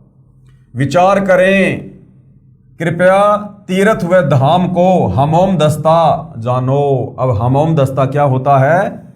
एक 1.5 फुट का लोहे का गोल पात्र लगभग 9 इंच परिधि का उखड़ जैसा होता है तथा 1.5 फुट लंबा तथा 2 इंच परिधि का गोल लोहे का डंडा सा मूसल जैसा होता है, जो सामग्री व दवाइयां आदि कूटने के काम आता है। उसे हमोम दस्ता यानी हमाम दस्ता कहते हैं। एक व्यक्ति अपने पड़ोसी का हमाम दस्ता मांग कर लाया, उसने हवन की सामग्री कूटी तथा मांझ धोकर लौटा दिया। जिस कमरे में हमाम दस्ता रखा था उस कमरे में सुगंध आने लगी, महक आने लगी। घर के सदस्यों ने देखा कि ये सुगंध कहां से आ रही है, तो पता चला कि हमोम दस्ते से आ रही है। वे समझ गए कि पड़ोसी ले गया था, उसने कोई सुगंध युक्त वस्तु कूटी है। कुछ दिन बाद वो सुगंध भी आनी बंद हो गई, क्योंकि 2-4 दिन बाद में वो महक भी आनी हमाम दस्ते से बंद हो गई। इसी प्रकार इन तीर्थ और धामों को जानो भाई और बहनों, इसी प्रकार तीर्थ व धाम को एक हमाम दस्ता जानो। जैसी सामग्री कूटने वाले ने अपनी सर्व वस्तु पहुंच कर रख ली, खाली हमाम दस्ता लौटा दिया। अब कोई उस हमाम दस्ते को सूंघ कर ही अगर वो कृतार्थ माने तो नादानी है, उसको भी सामग्री लानी पड़ेगी, तब पूर्ण लाभ होगा। अब जो भी साधु था, संत था, ऋषि था, भगत था, जिसने उस जगह पर बैठकर अपनी भक्ति साधना जैसी भी की, उसने वो मरने के बाद अपनी भक्ति साधना लेके वो तो अपने इष्ट धाम को चला गया। अब वहां पर क्या है? खाली वो महक है, सुगंध है, और वो भी कुछ दिनों के बाद आनी बंद हो जाती है। बाद में तो दुनिया केवल अपने पैर तुड़वाने के लिए जाती है और वहां जाने का लाभ कुछ नहीं। उसको भी सामग्री लानी पड़ेगी, तब पूर्ण लाभ होगा। यदि कोई वास्तव में तीर्थ पर जाने का लाभ प्राप्त करना चाहता है तो भैया उस व्यक्ति ने भी वैसी भक्ति साधना करनी पड़ेगी जैसी वो किया करता था, गुरु बनाकर, तब जाकर लाभ होगा, खाली उस जगह को देख कर आने से लाभ नहीं होगा। ठीक इसी प्रकार किसी धाम व तीर्थ पर रहने वाला पवित्र आत्मा तो राम नाम की सामग्री कूटकर झाड़ पहुंचकर, यानी जैसी भक्ति वो करता था अपनी भक्ति कमाई साथ लेकर सर्व भक्ति साधना की कमाई को साथ ले गया। बाद में अनजान श्रद्धालु उस स्थान पर जाने मात्र से कल्याण समझें तो उनके मार्गदर्शकों यानी गुरुओं की शास्त्र विधि रहित बताई साधना का ही परिणाम है। उस महान आत्मा संत की तरह प्रभु साधना करने से ही कल्याण संभव है। जैसी भक्ति साधना वो व्यक्ति पहले बैठकर वहां पर किया करता था, जिसके शरीर छोड़ने के बाद वो जगह धाम बन गई, भाई आप लोगों ने भी वैसी भक्ति साधना किसी परम संत को ढूंढकर उसकी शरण में जाकर उनके बताए अनुसार भक्ति साधना करनी पड़ेगी, तब तो लाभ है, बाकी वो जगह देखने से कोई लाभ नहीं है। उस महान आत्मा संत की तरह प्रभु साधना करने से ही कल्याण संभव है। उसके लिए तत्वदर्शी संत की खोज करके उससे उपदेश लेकर आजीवन भक्ति करके मोक्ष प्राप्त करना चाहिए। और तत्वदर्शी संत वर्तमान में धरती पर सतगुरु रामपाल जी हैं, क्योंकि एक समय में पूरी पृथ्वी पर एक ही तत्वदर्शी संत होता है और वो तत्वदर्शी संत स्वयं कबीर परमात्मा होता है। क्योंकि कबीर परमेश्वर के अलावा इस काल के लोक में, इस काल के लोक से बाहर निकलने की साधना किसी और के पास नहीं होती है। शास्त्र विधि अनुकूल सत साधना मुझ दास यानी सतगुरु रामपाल जी अपने लिए कह रहे हैं कि वर्तमान में मेरे पास उपलब्ध है, निःशुल्क प्राप्त करो, कोई चार्ज कोई पैसा नहीं है। नाम दीक्षा प्राप्त करो और अपनी आत्मा का कल्याण करवाओ। अब आगे क्या समझाया जा रहा है भाइयों और बहनों धर्मदास जी को कबीर परमेश्वर जी के द्वारा? तीर्थ स्थापना के प्रमाण। शुक्र तीर्थ कैसे बना? हिंदू समाज विशेषकर जिन तीर्थों पर जाता है उनमें एक तीर्थ है शुक्र तीर्थ। अब ये शुक्र तीर्थ कैसे बना, इसके बनने का इतिहास क्या है, जाने से पहले ये जान लेना आवश्यक है। श्री ब्रह्म पुराण के लेखक कृष्ण देवपायन अर्थात व्यास जी प्रकाशक Gita Press Gorakhpur page number 167-168 पर भृगु ऋषि का पुत्र कवि अर्थात शुक्र ने गौतमी नदी के उत्तर तट पर जहां भगवान महेश्वर की आराधना करके विद्या पाई थी वह स्थान शुक्र तीर्थ कहलाता है। इस प्रकार से शुक्र तीर्थ की जो है ये महिमा बनी हुई है, शुक्र तीर्थ की स्थापना हुई। अब बताओ, भृगु ऋषि का बेटा अपनी भक्ति साधना करके शरीर छोड़ के जहां तक कि उसने साधना की वहां चला गया। अब उस स्थान पर जाने से हमें क्या फायदा, हमें क्या लाभ? ना वहां पर भृगु ऋषि है ना उसका बेटा है। अब जैसे एक बहुत बड़ी कोई स्कूल है, बच्चे वहां जाते हैं, पढ़ाई पढ़ते हैं, अच्छी नौकरी लगते हैं और किसी कारण से वो स्कूल बंद हो गया, खंडहर बन गया। अब वहां कोई अपने बच्चों को लेकर जाए ये सोचकर कि वहां ले जाकर मैं अपने बच्चों को बहुत बड़ा कोई इंजीनियर बनाऊंगा, डॉक्टर बनाऊंगा, मैं इसको शिक्षा दिलवाऊंगा। अरे भैया, अब ना वहां कोई शिक्षक है ना वहां कोई पढ़ाने वाला है, अब वहां जाकर फालतू में क्यों पैर तुड़वा रहे हो? अगर बच्चे को डॉक्टर बनाना है, इंजीनियर बनाना है तो आपने कोई ऐसी स्कूल देखनी पड़ेगी जहां पर टीचर भी हो, जहां पर पढ़ाई भी हो रही हो। तो वर्तमान में भाई और बहनों ये जो तीर्थ हैं, ये जो धाम है, ये समझो एक प्रकार से खंडहर स्कूल हैं जहां आपको ना कोई शास्त्र अनुकूल साधना बताने वाला संत मिलेगा, ना कोई आपको आध्यात्मिक मार्गदर्शक मिलेगा। जो भी मिलेंगे आपको पाखंड पूजा में उलझाने वाले मिलेंगे। तो वर्तमान में भाई और बहनों यदि शास्त्र अनुकूल साधना की कोई स्कूल है तो भाई जहां सतगुरु रामपाल जी हैं वहां पर है, तो वहां जाकर उनसे उपदेश प्राप्त करके और शास्त्र अनुकूल भक्ति साधना करके आप जी लाभ प्राप्त कर सकते हो। उसके बाद में दूसरा तीर्थ है सरस्वती संगम तीर्थ तथा पुरूरव तीर्थ। अब इस सरस्वती संगम तीर्थ की स्थापना कैसे हुई, ध्यान से पढ़िए भाई और बहनों। श्री ब्रह्म पुराण पेज नंबर 172-173 पर एक दिन राजा पुरूरवा ब्रह्मा जी की सभा में गए। वहां ब्रह्मा जी की बेटी सरस्वती को देखकर उससे मिलने की इच्छा प्रकट की। सरस्वती ने हां कर दी। सरस्वती नदी के तट पर सरस्वती तथा पुरूरवा ने अनेक वर्षों तक संभोग यानी सेक्स किया। एक दिन ब्रह्मा ने उनको विलास करते देख लिया, अपनी बेटी को श्राप दे दिया, वह नदी रूप में समा गई। जहां पर पुरूरवा तथा सरस्वती ने संभोग किया था यानी सेक्स किया था, वह पवित्र तीर्थ सरस्वती संगम नाम से विख्यात हुआ। जहां पर पुरूरवा ने महादेव की भक्ति की, वह स्थान पुरूरवा तीर्थ नाम से विख्यात हुआ। अब बताओ भाई और बहनों, जहां पर ब्रह्मा जी की बेटी सरस्वती ने उस पुरूरवा नाम के राजा के साथ में संभोग किया, शारीरिक संबंध बनाए, जैसे आजकल के बहुत सारे लड़के और लड़कियां करते हैं माता पिता से छुप छुपा के। तो इस प्रकार से जहां सरस्वती और उस राजा ने शारीरिक संभोग किया काफी लंबे समय तक, और जब ब्रह्मा जी ने देख लिया उनको सेक्स करते हुए, तो ब्रह्मा जी ने श्राप दे दिया। वो सरस्वती वहां पर उस सरस्वती नदी में समा गई और आगे चलकर वो सरस्वती तीर्थ बन गया। अब बताओ, ऐसी गंदी जगह जिसकी ये कथा सुनने मात्र से हमारा मन जो है वो मलिन हो जाए, गंदे विचार आना उत्पन्न हो जाए, और आप उस तीर्थ पर जाकर उसकी जड़ में जाकर आप अपनी आत्मा का कल्याण समझते हो, कदापि नहीं हो सकता। हमारे विचार गंदे होंगे, हमारा मन गंदा होगा, हम काल प्रेरित होंगे, लाभ के बजाय हम केवल पाप ही पाप कमाएंगे। तो भाई और बहनों, इन तीर्थों पर जाने से पहले इन तीर्थों की स्थापना क्यों हुई, कैसे हुई, पीछे का कारण क्या है, ये जान लेना अति आवश्यक है। वर्दा संगम तीर्थ। अब ये वर्दा संगम तीर्थ कैसे बना? श्री ब्रह्मा पुराण पेज नंबर 173 से 175 पर एक गौतम ऋषि थे, उनका 1000 वर्ष की आयु तक विवाह नहीं हुआ। वह वेद ज्ञान भी नहीं पढ़ा था, केवल गायत्री मंत्र याद था, उसी का जाप करता था। एक दिन वह एक पर्वत पर एक गुफा में गया, वहां पर 90,000 वर्ष की आयु की एक बुढ़िया स्त्री मिली। दोनों ने विवाह किया। एक दिन वशिष्ठ ऋषि तथा वामदेव ऋषि वहां गुफा में अन्य ऋषियों के साथ आए। उन्होंने गौतम ऋषि का उपास किया। कहा, हे गौतम जी, ये बुढ़िया आपकी माँ है या दादी माँ? उनके जाने के पश्चात दोनों बहुत दुखी हुए।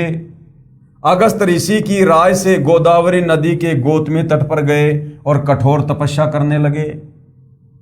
उन्होंने भगवान शंकर और विष्णु का स्तवन किया तथा अपनी पत्नी के लिए गंगा जी को भी खुश किया।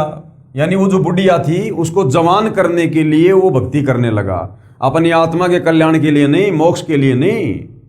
उसकी बुढ़िया को जवान करने के लिए वो वहां पर तप करने लगा, भक्ति करने लगा। गंगा ने उसके तप से प्रसन्न होकर कहा, ब्राह्मण, आप मंत्र पढ़ते हुए मेरे जल से अपनी पत्नी का अभिषेक करो, इससे वह रूपवती हो जाएगी। गंगा जी के आदेश से दोनों ने एक दूसरे के लिए ऐसा ही किया। दोनों पति पत्नी सुंदर रूप वाले हो गए। वह जल जो मंत्रों का था उससे वरदा नाम नदी बह चली। उसी स्थान पर गौतम ऋषि ने उस वरदा के साथ जो युवती हो गई थी मन भरकर संभोग किया।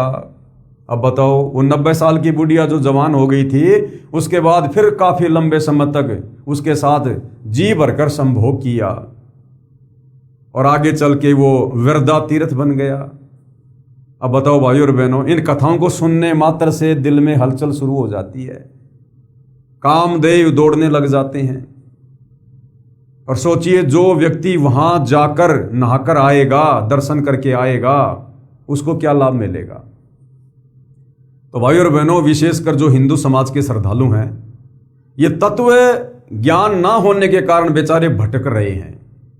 ये जाते तो इसलिए कि हमें भगवान मिले, परमात्मा मिले, भक्ति का कोई लाभ मिले, हमारे अटके हुए काम बने। लेकिन ये शास्त्र विरुद्ध साधना होने के कारण गीता अध्याय 16 श्लोक 23 के अनुसार ये मनमाना आचरण है। और मनमाना आचरण भाई कितनी श्रद्धा से कर लो, कितने प्रेम से कर लो, कितना दान धर्म करके कर लो, मनमाने आचरण का कोई लाभ आध्यात्मिक आपको नहीं मिलेगा। दोनों ने पति पत्नी सुंदर रूप वाले हो गए। वह जल जो मंत्रों का था उससे वरदा नाम नदी बह चली। उसी स्थान पर गौतम ऋषि ने उस बुढ़िया के साथ जो युवती हो गई थी मन भरकर संभोग किया। तब से उस स्थान का नाम वरदा संगम तीर्थ हो गया।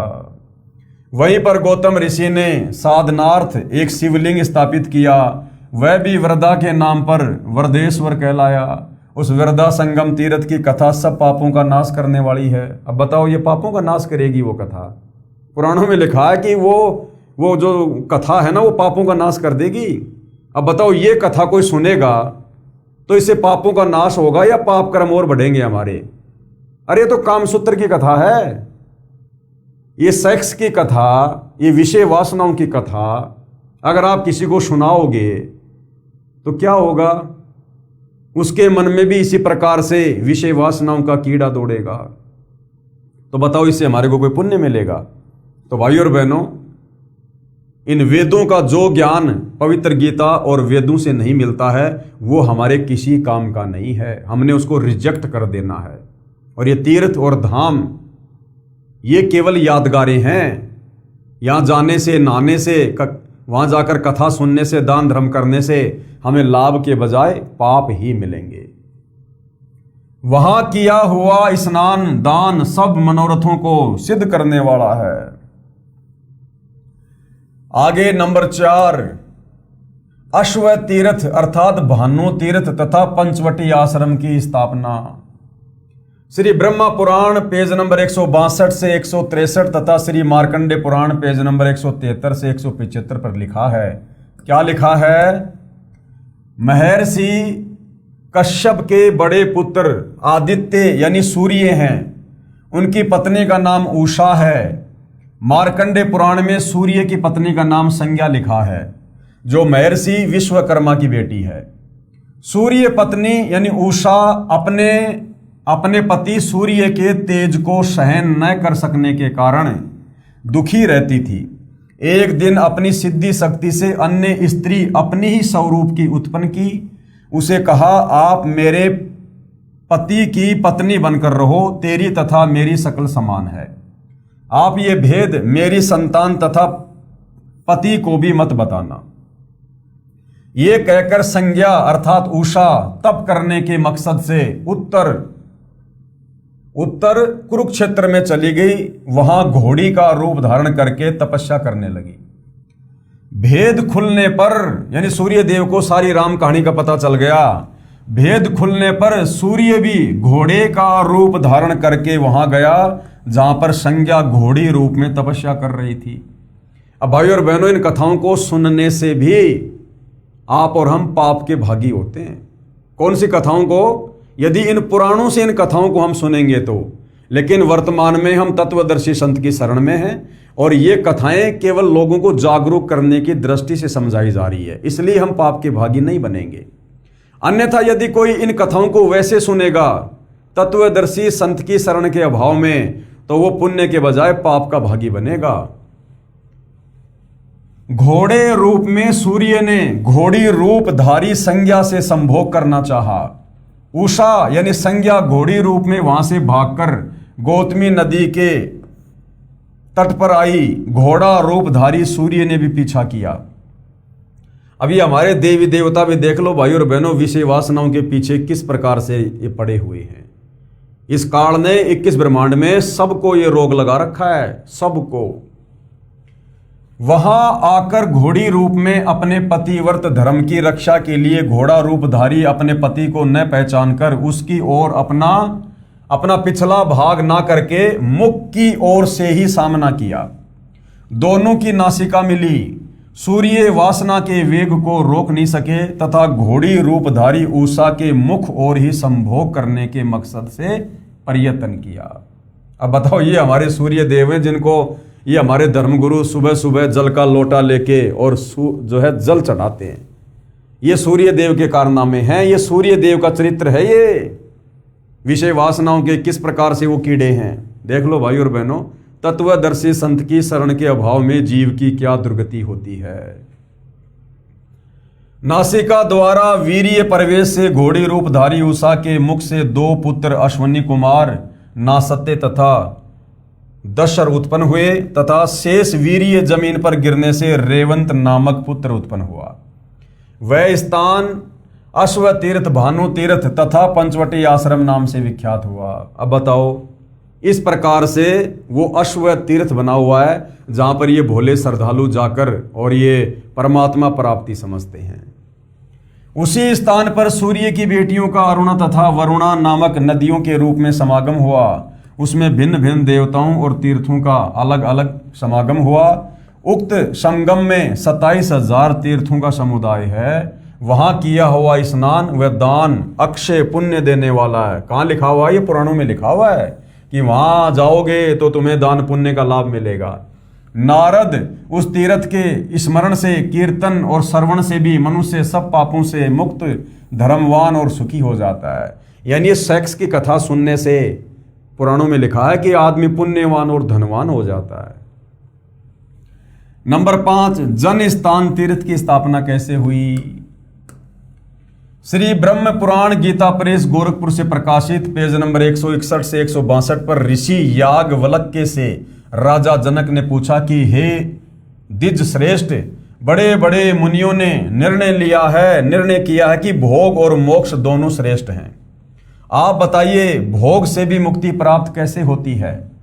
ऋषि याज्ञवल्क्य जी ने कहा, इस प्रश्न का उत्तर आप ससुर वरुण जी ठीक ठीक बता सकते हैं। चलो उनसे पूछते हैं। दोनों भगवान वरुण के पास गए तथा वरुण ने बताया कि वेद में ये मार्ग निश्चित किया है कि कर्म न करने की अपेक्षा कर्म करना श्रेष्ठ है। धर्म, अर्थ, काम तथा मोक्ष ये चारों पुरुषार्थ कर्म से बंधे हुए हैं। नरप श्रेष्ठ, कर्म द्वारा सब प्रकार से साध्यों की सिद्धि होती है। इसलिए मनुष्यों को सब तरह से वैदिक कर्म का अनुष्ठान करना चाहिए, यानी शास्त्र अनुकूल कर्म यानी भक्ति करनी चाहिए। इससे वे इस लोक में भोग तथा मोक्ष दोनों प्राप्त करते हैं। अकर्म से कर्म पवित्र। इससे पश्चात राजा जनक ने ऋषि याज्ञवल्क्य को पुरोहित बनाकर गंगा के तट पर अनेकों यज्ञ किए। इसलिए उस स्थान का नाम जन स्थान तीर्थ के नाम से विख्यात हुआ। उस तीर्थ का चिंतन करने, वहां जाने और भक्ति पूर्वक उसका सेवन पूजन करने से मनुष्य सब अभिलाषित वस्तुओं को पाता है और मोक्ष का भागी होता है। कौन कह रहा है? ये ब्रह्म पुराण कह रहा है, जो कि मनमाना आचरण है, शास्त्रों के विरुद्ध है। उपरोक्त पुराणों के लेखों का निष्कर्ष क्या कह रहे हैं सतगुरु रामपाल जी? प्रमाण संख्या 1 में कहा है कि भृगु ऋषि के पुत्र शुक्र ने गौतमी नदी के उत्तर तट पर साधना की थी, जिस कारण से वह स्थान शुक्र तीर्थ नाम से विख्यात हुआ। यदि कोई उस शुक्र तीर्थ में केवल स्नान व वहां पर बैठे कामचोर व्यक्तियों को दान करने से ही मोक्ष मानता है, वो ज्ञानहीन व्यक्ति है। परमात्मा की साधना जैसे शुक्राचार्य ने की थी, वैसी साधना किसी भी स्थान पर कोई साधक करेगा तो शुक्राचार्य को जो लाभ हुआ था वह प्राप्त होगा। यह स्थिति प्रमाण संख्या 5 की समझें कि गंगा के तट पर जिस स्थान पर राजा जनक ने अनेकों अश्वमेध यज्ञ किए, एक अश्वमेध यज्ञ में करोड़ों रुपए, वर्तमान में अरबों रुपए खर्च हुए थे, तब राजा जनक को स्वर्ग प्राप्ति हुई थी। यदि कोई अज्ञानी कहे कि उस जन स्थान तीर्थ पर जाने व स्नान करने से तथा वहां उपस्थित शराब, तंबाकू व मांस सेवन करने वाले व्यक्तियों को दान करने से राजा जनक वाला लाभ मिलेगा, क्या ये बात न्याय संगत है? इतना कुछ करने के पश्चात भी राजा जनक मुक्त नहीं हो सका, यानी उसका भी पूर्ण मोक्ष नहीं हुआ। वही आत्मा कलयुग में संत नानक जी के रूप में श्री कालूराम मेहता के घर पर जन्मा, फिर पूर्ण परमात्मा की भक्ति पूर्ण गुरु कबीर परमेश्वर से नाम प्राप्त करके की, तब मोक्ष प्राप्त हुआ। प्रमाण संख्या 2 में ब्रह्मा की बेटी सरस्वती ने पुरूरवा नामक राजा के साथ अपने पिता से छुपकर सेक्स यानी संभोग किया। जब पिताजी ने उन्हें ऐसा करता देखा तो श्राप दे दिया। वह स्थान जहां पर सरस्वती ने तथा राजा पुरूरवा ने दुराचार किया, यानी आपसी सहमति से जो शारीरिक संबंध बनाए जाते हैं उनको भी दुराचार कहा जाता है। वह स्थान जहां पर सरस्वती ने तथा राजा पुरूरवा ने दुराचार किया, उस स्थान का नाम सरस्वती संगम तीर्थ विख्यात हुआ। अब गुरुदेव कह रहे हैं, विचार करो नादानो, क्या ऐसे स्थान पर जाने व स्नान करने से कोई लाभ हो सकता है? प्रमाण संख्या 3 में कहा है कि एक गौतम नामक ऋषि ने 1000 वर्ष की आयु में 90,000 वर्ष की आयु की बुढ़िया से विवाह किया। अपने को युवा बनाने के मकसद से दोनों ने गोदावरी नदी के गौतमी तट पर कठोर तप किया। उसके पश्चात मंत्रों से जल मंत्रित करके एक दूसरे पर डाला, दोनों युवा हो गए। उसके बाद उस स्थान पर दोनों ने मन भरकर संभोग अर्थात विलास यानी सेक्स किया। वह स्थान वरदा संगम तीर्थ कहलाया। अब विचार करने योग्य बात यह है कि ऐसे स्थानों पर जाने से आत्म कल्याण के स्थान पर पतन ही होगा, आत्मा उद्धार नहीं। प्रमाण संख्या 4 में कहा है कि सूर्य की पत्नी घोड़ी का रूप धारण करके तपस्या कर रही थी। सूर्य काम वासना सेक्स के दबाव के वश होकर घोड़ा रूप धारण करके घोड़ी रूपी धारी अपनी पत्नी के पास गया। घोड़ी ने उसे अपने पृष्ठभाग की ओर नहीं जाने दिया।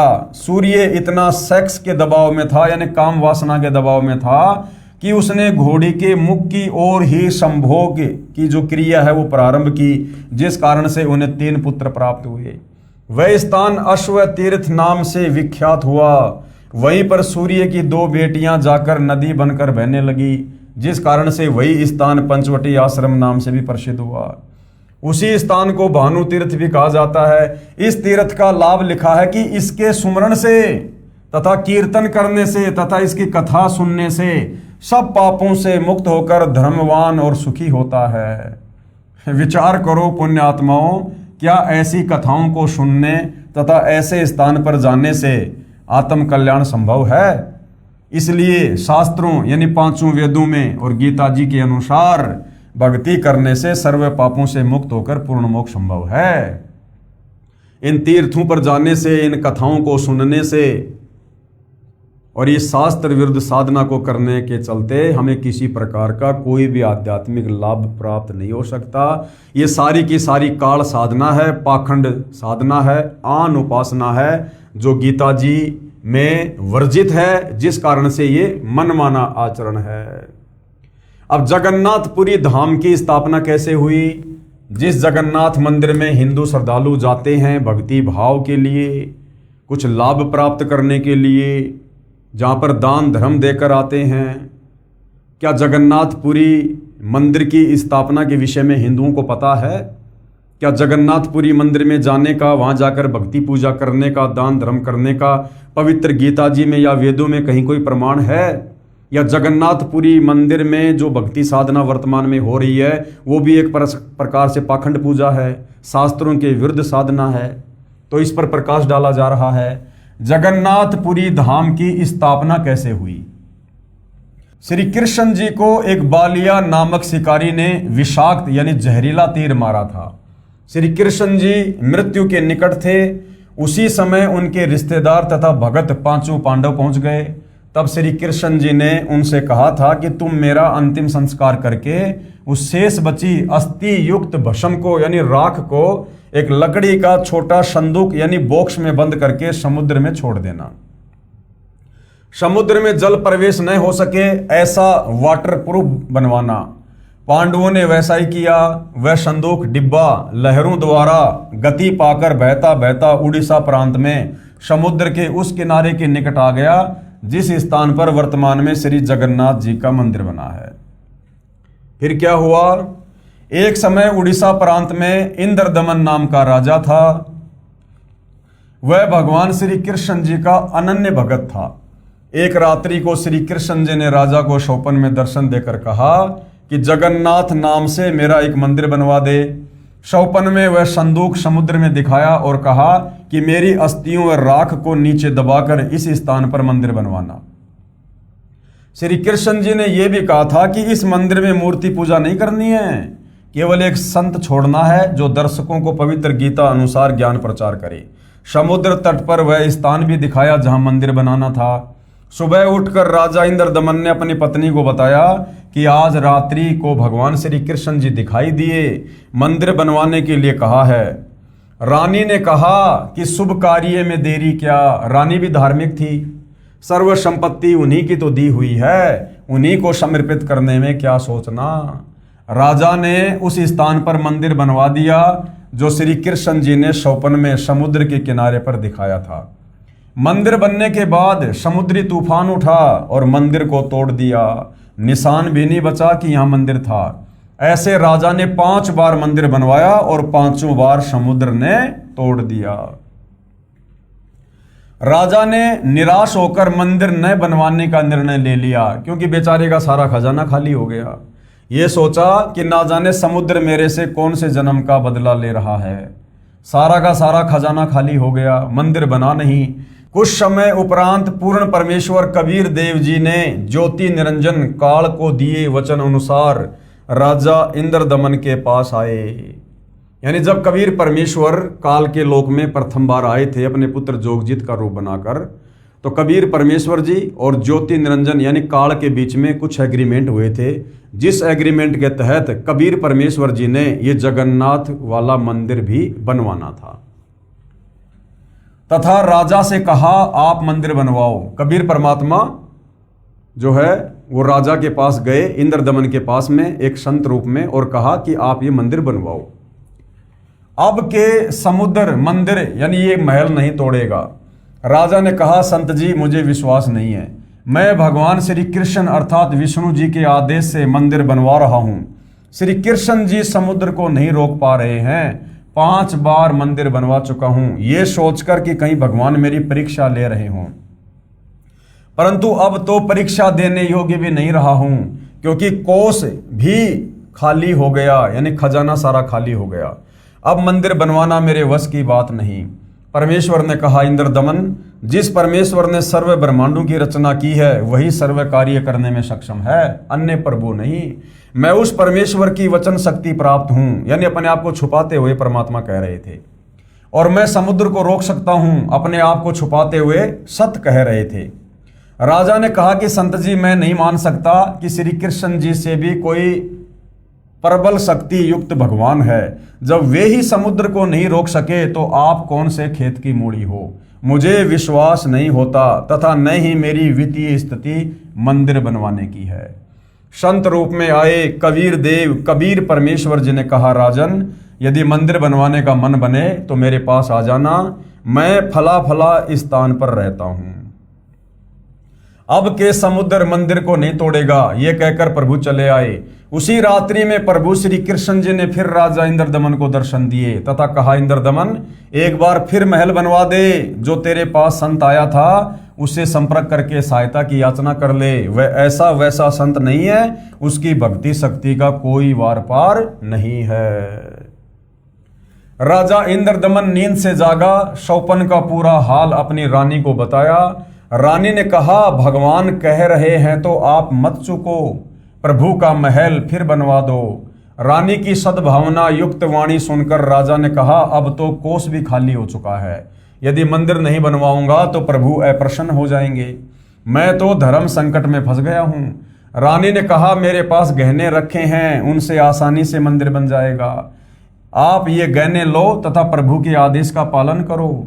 ये कहते हुए रानी ने सारे गहने जो घर पर रखे थे तथा जो पहन रखे थे निकाल कर प्रभु के निमित्त अपने पति के चरणों में समर्पित कर दिए। राजा इंद्रदमन उस स्थान पर गया जो परमेश्वर ने संत रूप में आकर बताया था। कबीर प्रभु अर्थात अपरिचित संत को खोजकर समुद्र को रोकने की प्रार्थना की। प्रभु कबीर जी यानी कबीर देव जी ने कहा कि जिस तरफ से समुद्र उठकर आता है वहां समुद्र के किनारे एक चौरा यानी चबूतरा बनवा दे, जिस पर बैठकर मैं प्रभु की भक्ति करूंगा तथा समुद्र को रोकूंगा। राजा ने एक बड़े पत्थर को कारीगरों से चबूतरा जैसा बनवाया। परमेश्वर कबीर जी उस स्थान पर बैठ गए। ये चित्र बनाकर समझाया गया है भाइयों बहनों। ये राजा इंद्रदमन है, इधर ये मंदिर बनकर तैयार है, इधर कबीर परमेश्वर संत रूप में भक्ति की लीला कर रहे हैं। और जैसे ही मंदिर को तोड़ने के लिए समुद्र उठा, लगभग 40-50 फीट ऊंची लहरें उठी, तो कबीर परमेश्वर जी की शक्ति के आगे वो समुद्र बेबस हो गया, उसके आगे वो नहीं बढ़ पाया। तो फिर समुद्र ने ये ब्राह्मण रूप धारण किया और कहने लगा कि हे संत जी आप थोड़ा साइड में हट जाइए, मैंने ये मंदिर तोड़ना है। तो कबीर परमेश्वर ने कहा कि भाई इस मंदिर को तू नहीं तोड़ पाएगा, तू क्यों तोड़ना चाहता है। तो ब्राह्मण रूप में समुद्र ने कहा कि जब ये श्री कृष्ण त्रेता युग में रामचंद्र रूप में आया था तो इसने उस समय मुझे बहुत कुछ कहा था, मुझे इसने गुलाम कहा था और मेरे को अग्निपाण से सुखाने की बात कही थी। मैं अपना बदला ले रहा हूँ। तो परमात्मा ने कहा भैया इस मंदिर को तू तोड़ने की भी मत सोचना और आगे से भी कभी भूल के मत आ जाना। तो ब्राह्मण रूप में समुद्र बोला भगवान मेरे उस बदले का क्या होगा? तो कबीर परमेश्वर ने कहा कि जाकर उसकी द्वारिका को डुबो दे। द्वारिका जो श्री कृष्ण जी के नाम से जो बनी हुई थी कि तू इस मंदिर को छोड़ और उसकी द्वारिका को डुबो दे तू, और थोड़ा बहुत अवशेष जरूर छोड़ देना ताकि आने वाले समय में लोगों को पता चले कि मथुरा से दुखी होकर श्री कृष्ण जी द्वारिका में आकर रहने लगे थे। तो इस प्रकार से भाई और बहनों कबीर परमेश्वर जी की शक्ति के सामने समुद्र फिर जगन्नाथपुरी मंदिर का कुछ नहीं बिगाड़ पाया। जगन्नाथ मंदिर को बचाने के लिए समुद्र को रोकना। छठी बार मंदिर बनना प्रारंभ हुआ, उसी समय एक नाथ परंपरा के सिद्ध महात्मा आ गए। नाथ जी ने राजा से कहा, राजा बहुत अच्छा मंदिर बनवा रहे हो, इसमें मूर्ति भी स्थापित करनी चाहिए। मूर्ति बिना मंदिर कैसा? ये मेरा आदेश है। राजा इंद्रदमन ने हाथ जोड़कर कहा, नाथ जी प्रभु श्री कृष्ण जी ने मुझे स्वप्न में दर्शन देकर मंदिर बनवाने का आदेश दिया था तथा कहा था कि इस महल में न तो मूर्ति रखनी है और न ही पाखंड पूजा करनी है। राजा की बात सुनकर नाथ ने कहा, स्वप्न भी कोई सत होता है क्या? मेरे आदेश का पालन कीजिए तथा चंदन की लकड़ी की मूर्ति अवश्य स्थापित कीजिएगा। ये कहकर नाथ जी बिना जलपान ग्रहण किए उठकर चले गए। राजा ने डर के मारे चंदन की लकड़ी मंगवाई तथा कारीगर को मूर्ति बनाने का आदेश दे दिया। एक मूर्ति श्री कृष्ण जी की स्थापित करने का आदेश श्री नाथ जी का था। फिर अन्य गुरुओं संतों ने राजा को राय दी कि अकेले प्रभु कैसे रहेंगे, वे तो श्री बलराम को सदा अपने साथ रखते थे। एक ने कहा कि बहन सुभद्रा तो भगवान श्री कृष्ण जी की लाडली बहन थी, वो कैसे अपने भाई बिना रह सकती है। 3 मूर्तियां बनवाने का निर्णय लिया गया। 3 कारीगर नियुक्त किए। मूर्तियां तैयार होते ही टुकड़े टुकड़े हो गई। ऐसे 3 बार मूर्तियां खंड हो गई। राजा बड़ा चिंतित हुआ, सोचा मेरे भाग्य में ये यश व पुण्य कर्म नहीं है। मंदिर बनता है वो टूट जाता है, अब मूर्तियां टूट रही हैं। नाथ जी रुष्ट होकर गए हैं। यदि कहूंगा कि मूर्तियां टूट जाती हैं तो सोचेगा कि राजा बहाना बना रहा है, कहीं मुझे शराब ना दे दे। चिंताग्रस्त राजा ना तो आहार कर रहा है न रात्रि भर चैन से सो रहा है। सुबह बेचैन अवस्था में राजा दरबार में गया। उसी समय पूर्ण परमात्मा कबीर देव कबीर प्रभु एक 80 वर्षीय कारीगर का रूप बनाकर राज दरबार में उपस्थित हुआ। अपनी कमर पर एक थैला लटकाए हुए था जिसमें आरी बहार स्पष्ट दिखाई दे रही थी, मानो बिना बताए कारीगर का परिचय दे रही थी, तथा अन्य बसोला व बरसा आदि थैले में भरे थे। कारीगर वेश में प्रभु ने राजा से कहा, मैंने सुना है कि प्रभु के मंदिर के लिए मूर्तियां पूर्ण नहीं हो रही हैं। मैं 80 वर्ष का वृद्ध हो चुका हूं तथा 60 वर्ष का अनुभव है। चंदन की लकड़ी की मूर्ति प्रत्येक कारीगर नहीं बना सकता। यदि आपकी आज्ञा हो तो सेवक उपस्थित है। राजा ने कहा, कारीगर आप मेरे लिए भगवान ही कारीगर बनकर आए लगते हो। मैं बहुत चिंतित था, सोच ही रहा था कि कोई अनुभवी कारीगर मिले तो समस्या का समाधान बने। आप शीघ्र ही मूर्तियां बना दो। वृद्ध कारीगर रूप में आए कबीर देव कबीर प्रभु ने कहा, राजन मुझे एक कमरा दे दो जिसमें बैठकर प्रभु की मूर्ति तैयार करूंगा। मैं अंदर से दरवाजा बंद करके स्वच्छता से मूर्ति बनाऊंगा। ये मूर्तियां जब तैयार हो जाएंगी तब दरवाजा खुलेगा। यदि बीच में किसी ने खोल दिया तो जितनी मूर्तियां बनेंगी उतनी ही रह जाएंगी। राजा ने कहा, जैसा आप उचित समझो वैसा करो। 12 दिन मूर्तियां बनाते हो गए तो नाथ जी आ गए। नाथ जी ने राजा से पूछा, इंद्रदमन मूर्तियां बनाई क्या? राजा ने करबद्ध होकर कहा कि आपकी आज्ञा का पूर्ण पालन किया गया है महात्मा जी, परंतु मेरा दुर्भाग्य है कि मूर्तियां बन नहीं पा रही हैं। आदि बनते ही टुकड़े टुकड़े हो जाती हैं। नौकरों से मूर्तियों के टुकड़े मंगवाकर नाथ जी को विश्वास दिलाने के लिए दिखाए। नाथ जी ने कहा कि मूर्ति अवश्य बनवानी है, अब बनवाओ, मैं देखता हूं कैसे मूर्ति टूटती है। राजा ने कहा, नाथ जी प्रयत्न किया जा रहा है। प्रभु का भेजा एक अनुभवी 80 वर्षीय कारीगर बंद कमरे में मूर्ति बना रहा है। उसने कहा कि मूर्तियां बन जाने पर मैं अपने आप दरवाजा खोल दूंगा। यदि किसी ने बीच में दरवाजा खोल दिया तो जितनी मूर्तियां बनी होंगी उतनी रह जाएंगी। आज उसे मूर्ति बनाते 12 दिन हो गए, न तो बाहर निकला और न ही जलपान तथा आहार किया है। नाथ जी ने कहा कि मूर्तियां देखनी चाहिए, कैसी बना रहा है, बनने के बाद क्या देखना, ठीक नहीं बनी होंगी तो ठीक बनवाएंगे। ये कहकर नाथ जी राजा इंद्रदमन को साथ लेकर उस कमरे के सामने गए जहां मूर्ति बनाई जा रही थी, तथा आवाज लगाई, कारीगर द्वार खोलो। कई बार कहा परंतु द्वार नहीं खुला, तथा जो खटखट की आवाज आ रही थी वो भी बंद हो गई। नाथ जी ने कहा कि 80 वर्षीय वृद्ध बता रहे हो, 12 दिन खाना पीना भी नहीं किया, अब आवाज भी बंद है, कहीं मर न गया हो। धक्का मारकर दरवाजा तोड़ दिया, देखा तो 3 मूर्तियां रखी थी, तीनों के हाथ व पैरों के पंजे नहीं बने थे, कारीगर अंतर्ध्यान था। मंदिर बनकर तैयार हो गया और चारा ना देखकर अपने हट पर अडिग नाथ जी ने कहा कि ऐसी ही मूर्तियों को स्थापित कर दो, हो सकता है प्रभु को यही स्वीकार हो। लगता है श्री कृष्ण ही स्वयं मूर्तियां बनाकर गए हैं। मुख्य पांडे ने शुभ मुहूर्त निकालकर अगले दिन ही मूर्तियों की स्थापना शुरू कर दी। सभी पांडे तथा मुख्य पांडा व राजा तथा सैनिक व श्रद्धालु मूर्तियों में प्राण स्थापना करने के लिए चल पड़े।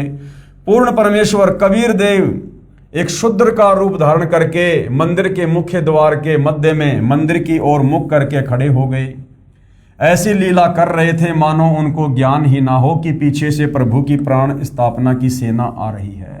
आगे आगे मुख्य पांडा चल रहा था, परमेश्वर फिर भी द्वार के बीच में ही खड़े रहे।